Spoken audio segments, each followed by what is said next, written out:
வணக்கம். நான் doctor Boopathi John, மாநில துணைத் தலைவர், இந்திய மருத்துவச் சங்கம். உங்களுக்கெல்லாம் ஒரு நல்ல செய்தி சொல்ல போகிறேன். ஒரு நல்ல கருத்தை நீங்கள் புரிஞ்சுக்க போகிறீங்க. நான் இப்போ பேச போகிறது மூலவியாதி பற்றி பேச போகிறேன். மக்கள் எல்லாம் என்ன நினச்சிக்கிறீங்க அப்படின்னா, ஆசன வாயில் நிறைய பிரச்சனைகள் வருதுங்க.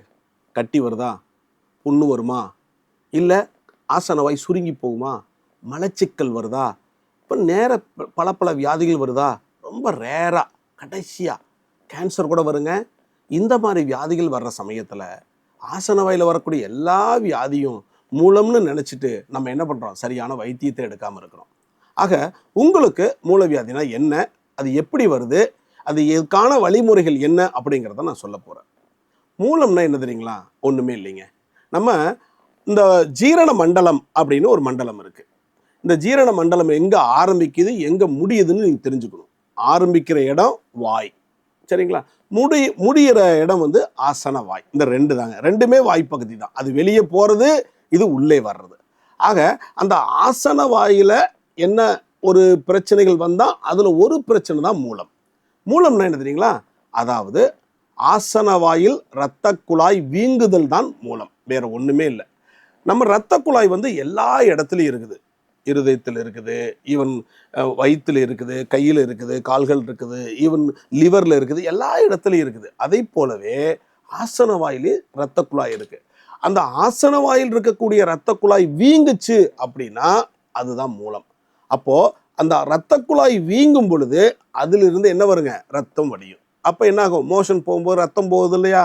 அப்போது இதைத்தான் மூலம்னு நம்ம சொல்ல போகிறோம். ஏன் இந்த மூலம் நம்மளுக்கு வருது அப்படின்னு நீங்கள் நினைக்கலாம்ல. பல காரணங்களால் மூலம் வருது. என்ன தெரியுங்களா? மூலம் வந்து பொதுவாகவே வந்து உடம்பில் இருக்கக்கூடிய இரத்த குழாயில் வீக்னஸ் வந்தாலுமே அந்த இரத்த குழாய் வீங்கி போயிடும். அது ஒன்று. இரண்டாவது, சில பேர் வந்து மோஷன் ஃப்ரீயாகவே போக மாட்டாங்க, மலச்சிக்கல் இருக்கும். அப்போ மலச்சிக்கல் யார் யாருக்கெல்லாம் வருதோ, முக்கி மோஷன் போகிறாங்களோ அவங்களுக்கும் மூலம் வரும், இரத்த குழாய் வீங்கும். 2. மூன்றாவது, அதனுடைய முறைகள். அதாவது சில பேர் என்ன பண்ணுவாங்க, பாத்ரூம் போயிட்டு உடனே முக்கி மோஷன் போயிட்டு வந்துட மாட்டாங்க. போய் அரை மணி நேரம் 3/4 மணி நேரம் உட்காந்துக்கிட்டே இருப்பாங்க, ரொம்ப டைம் ஸ்பெண்ட் பண்ணுவாங்க. அப்போ ஒரு அரை மணி நேரம் உட்காந்து வரலையேன்னு முக்கிக்கிட்டே இருக்கும் பொழுது என்னாகும், அந்த ப்ரெஷர்லேயே என்னாகும், இரத்த குழாய் வீங்கும். 3. நான்காவது, இரத்த குழாய் சம்பந்தப்பட்ட சில வியாதிகள் உடம்புல வருங்க. அந்த மாதிரி வியாதிகள் வரும் பொழுது கூட இரத்த குழாய் வீங்குவதற்கு வாய்ப்பு இருக்குது. அப்புறம் 4வது, பெண்களுக்கு பார்த்தீங்கன்னா நிறைய பேர் இந்த பிரெக்னன்சி டைமில் இந்த மாதவிடாய் இருப்பாங்கள்ல, மாதவிடாய் 2வது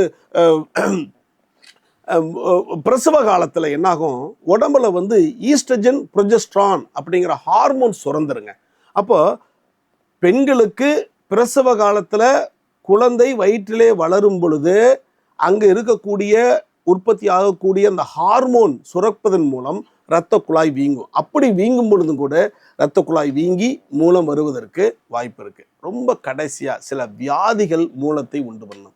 அதாவது குடல் இருக்கக்கூடிய பெரிய வியாதிகளான ulcerative colitis, Crohn's disease, even TB கூட அந்த வியாதி ரொம்ப கடைசியாக, ரொம்ப அரிதிலும் அரிதாக, ஈவன் சில சமயத்தில் ரேராக, சில பேர்த்துக்கு காமனாக கூட கேன்சர் போன்ற நோய்களை கூட மூலத்தை உண்டு பண்ணும். ஆக இது போன்ற காரணத்தினால தான் என்ன வருது, மூலம் வியாதி வருகிறது. ரைட், வியாதி வந்துருச்சு, அது எப்படி நம்ம தெரிஞ்சுக்கணும் டாக்டர், அது எப்படி புரிஞ்சுக்கணும் அப்படின்னா அறிகுறிகள் தான். மூலம் வந்தவங்களுக்கு என்னன்னா இரத்தப்போக்கு வருங்க. அதாவது இந்த இரத்தப்போக்கு என்பது வலி இல்லாத ரத்தம், அதுதான் நீங்கள் தெரிஞ்சுக்க வேண்டியது. நிறைய இரத்தப்போக்கு இருக்கும், அது வலியோடு போகும். ஆனால் இது வலி இல்லாத ரத்தமாக போகும். 1. 2வது, சில பேர்த்துக்கு 1 சொட்டு போகலாம், 2 சொட்டு போகலாம். சில பேர் என்னங்கன்னா பாத்ரூம் போயிட்டு வந்து ஸ்பிளாஷ் ஆஃப் த பேன் அப்படின்னு சொல்லுவோம். அதாவது டக்குன்னு தெரிக்கிற மாதிரி, இப்போ எப்படி எச்ச துப்புன சடக்குன்னு துப்புறீங்க அந்த மாதிரி தெரிக்கிற மாதிரி தெரிக்குங்க அந்த மூலம். 2. சில பேர்த்துக்கு என்னன்னா அப்படியே கொட்டும், அப்படியே டேப்பில் கொட்டுற மாதிரி கொடன்னு கொட்டும். அந்த மாதிரி கொட்டுவதற்கு கூட இருக்குது. சில பேர்த்துக்கு இந்த மோஷன்லேயே கலந்து போகும், அது நம்மளுக்கு தெரியாதுங்க. அது சில பேர்த்துக்கு வந்து கருப்பு கலரில் கூட மோஷன் போகும். ஆக இரத்தப்போக்கு தான் வந்து முதல் மெயினான அறிகுறி, இது முதல்ல தெரிஞ்சுக்கணும். 2வது, வலி. ஆசன வாயில மோஷன் போகும்போது வலியோடு போகும். சில பேர்த்துக்கு வலி போகும். எப்படின்னா கழிவு போவதற்கு முன்பாகவே வலி வரும், இல்லைன்னா போன பிறகு கூட வலி வரும்.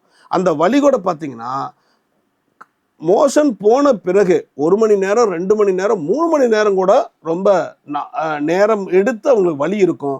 அதன் மூலம் என்ன தெரியுங்களா, இடுப்பு வலி, தொடவலி, கொடைச்சல் இது போன்ற பிரச்சனைகள் இருக்கும். 2. 3வது மலச்சிக்கல் என்கிற பிரச்சனை. மூலவியாதி இருக்கிறவங்களுக்கு மலச்சிக்கல் வரும். மலச்சிக்கல் அப்படின்னு தெரியுங்களா, அதாவது ஒன்று இந்த மலம் வந்து கடினமாகவும் போகலாம், இல்லை அப்படின்னா ஒரு நாள் டு ஒரு நாள் கூட போகலாம். டெய்லியும் போகவே போகாது. 2 நாளைக்கு ஒரு வரும், 3 நாளைக்கு ஒரு முறை வரும், இல்லை டெய்லியும் போகும் சில பேர்த்துக்கு. ஆனால் மோஷன் டைட்டாக போகும். அப்போ டைட்டாக போகக்கூடிய மோஷன், முதல் மோஷன் எப்படி தெரியுங்களா, உங்களுக்கு முக்குனா தான் அந்த ஆசனவாயே விரியும், இல்லைன்னா ஃப்ரீயாக வராது. இது போன்ற சிக்கலும் மூலவியாதி இருக்கிறவங்களுக்கு வருங்க. கடைசியாக வலி. சில பேர்த்துக்கு வந்து மூலவியாதி இருக்குங்க, வலி இருக்குங்க. அந்த வலியும் வந்து ஒரு நாகிங் பெயின் சொல்லுவோம். அப்படி சுவு சுவு சுவு சுவு சுவுன்னு ஒரு மாதிரி குத்துற மாதிரி ஆசன வாயில வலி இருக்கும். ஆக இதுதான் அதனுடைய அடிப்படை அறிகுறிகள் மூலத்தை பொறுத்த வரைக்கும். ஆக நான் என்ன சொல்றேன்னா, இது போன்ற அறிகுறிகள் உங்களுக்கு வந்துருச்சு அப்படின்னு நீங்க தெரிஞ்சுக்கிட்டீங்கன்னா, நீங்க பண்ண வேண்டியது என்னன்னா, தயவு செய்து போலியான மருத்துவர்களை போய் பார்த்து நீங்க அதை வைத்தியம் பண்ணிக்காதீங்க. சரியான, அதாவது படித்த மருத்துவர்களாக இருந்தால் நீங்கள் போங்க. அது வந்து நாங்கள் வந்து மாடர்ன் மெடிசன், அலோபதி என்று சொல்லக்கூடிய விஞ்ஞான சம்பந்தப்பட்ட அறிவியல் பூர்வமான மருத்துவர்கள் எங்ககிட்ட வாங்க, சரியானதுன்னு சொல்லுவோம். இதே மாதிரி ஆயுஷ் என்று சொல்லக்கூடிய ஆயுர்வேத டாக்டர்கள் இருக்காங்க, அதுவும் படித்த டாக்டர்கள் இருக்கிறாங்க. அவங்ககிட்ட போனாலும் போங்க, நீங்கள் ட்ரீட்மெண்ட் எடுத்துக்கங்க. ஒவ்வொரு ட்ரீட்மெண்ட்டும் யார் யார்கிட்ட போகிறீங்களோ அவங்களுக்கான லிமிட்டேஷன் இருக்குது. எந்த அளவுக்கு அவர்கள் வைத்தியம் பண்ண முடியுமோ அப்படிங்கிற லிமிட்டேஷன் இருக்குது. அதை நீங்கள் தெரிஞ்சுக்கணும். ஆக மூலம் எதனால் வருதுன்னு தெரிஞ்சுக்கிட்டீங்க, அதனுடைய அறிகுறிகளை தெரிஞ்சுக்கிட்டீங்க. இதை பற்றி உங்களுடைய அவேர்னஸை கிரியேட் பண்ணிக்கங்க.